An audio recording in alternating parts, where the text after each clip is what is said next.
before, because people were willing to accept copies of things, were willing to just not really understand their client enough to be able to make a proper assessment. So there are, in my, and I run a very small nonprofit organization, there are 4 of us on staff, and our offices are about maybe a quarter the size of this conference room. So when the auditors come in, they're sitting at a table in my office, and they can't help but overhear every conversation and everything that's going on. Are you saying then that when the auditor comes in, they should, assuming you had a large enough space, they shouldn't be put into their own private room somewhere, that they really need to be able to have kind of immersion into the organization that's there? How deep should that immersion be? Well, it's certainly not that they need to follow people around all day long. You know, the hope is that they're going to get some work done also, but just, you know, just to be able to observe the front desk, you know, when, even if it's just from that one space, that the only space that you have that you can give them. I mean, we understand that a lot of people who, when they think that they're getting ready for the audit, all they think is that they just need to clean off that part of the desk. But there's more, obviously there's more to it than it, and I don't mean to make too light of it, but the idea, some exposure. Absolutely, because we're going to leave that one space that you have for us, and we're going to go out to the restroom sometime during the day. So we're going to pass the reception area, and again, you know, it's really, we're there. We're not necessarily immersed completely in everything that's going on. We're not necessarily going to be looking at, you know, okay, have you made a journal entry yet today? Can I see you do it? It's not quite like that, but it is really important that we at least observe that when you say that you have 20, you know, computers, yeah, we might not go around and count all 20, but we can see certainly that there's more than 2. So you've talked about how me as the nonprofit should prepare for the audit. Can you talk about how the auditor prepares for the audit? Sure. Again, that's in the planning, and basically part of it is talking with you. It's also having an understanding of the environment that you work in. So who are your funding sources?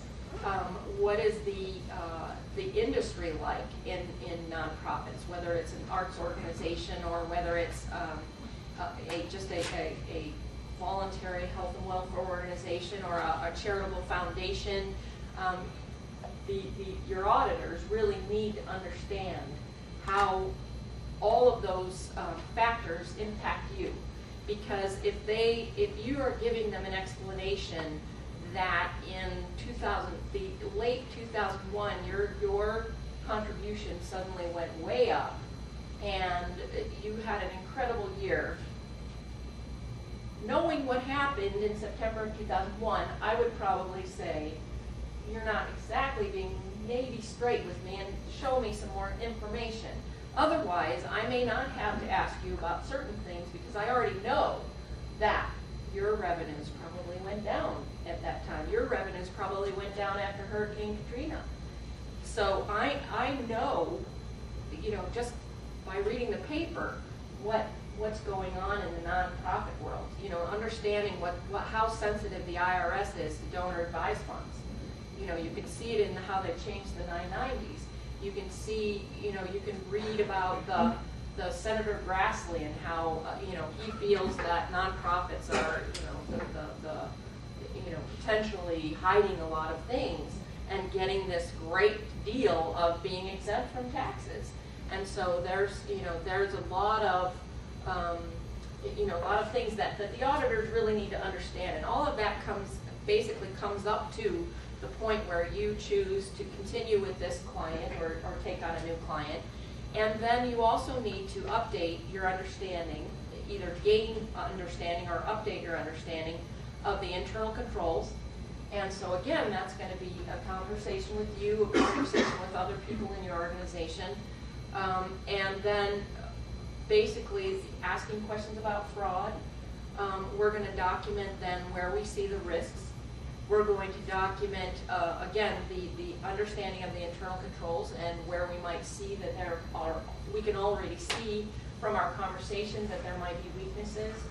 And we're going to then also perform tests to see whether the things that you told us, so it's not just whether there's, you're already telling us that there's a segregation of duties issue, but it's also from the control that you told us, did it really work that way? Because a lot of times, I mean, I've had experience in the past where the executive director and the finance director assured me that this process was happening this particular way. But then when you actually talk to the people who are supposed to do it, oh no, I haven't done that for 2 years. Yeah, I saw the policy, but nobody ever asked me for any of the information, so I never did anything about it. So it's all, you know, so it's designing the tests that are going to meet all the objectives. So the objectives being, where is the risk? You know, do these assets exist? Is this valuation proper? And so it's designing all of those different tests in order to make that work. So there's a lot of information that goes into planning before we ever start.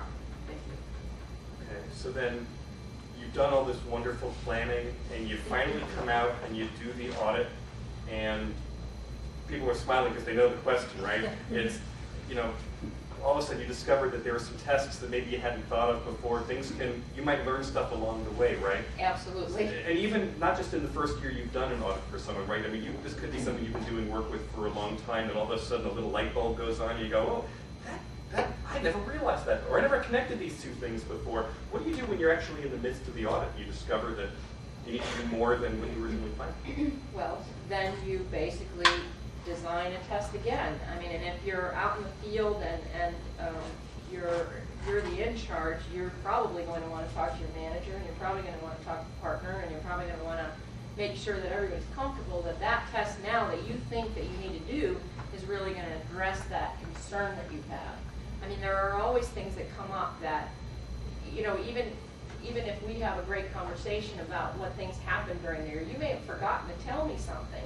Or, again, something didn't seem important that to us auditors, we do think it's important.